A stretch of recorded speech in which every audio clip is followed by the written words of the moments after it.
بسم الله الرحمن الرحیم. دا د 15مه سپارې نه هم درس دی او د بني اسرائیل سوره 14مه سوره ده.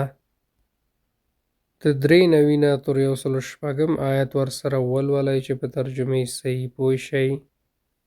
اعوذ بالله من الشیطان الرجیم. من زخرف من زخرف لسرو زرو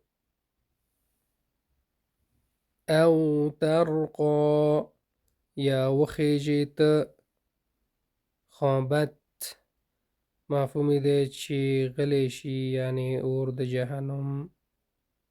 سعیرا تیز اور.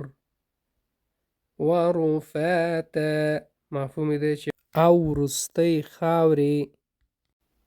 قطورا مفهومی دی چې بخیل. مثبورا هلاکړی شوی. لفیفا یو ځای ګډوډ. فرقناه مفهوم دی چې ټوټه ټوټه کړی موږ هغه. علی مکثن په درنګ. امید ده درس مده شوی. نور دوستان سره همچنان شیر کړئ. الله مل شه.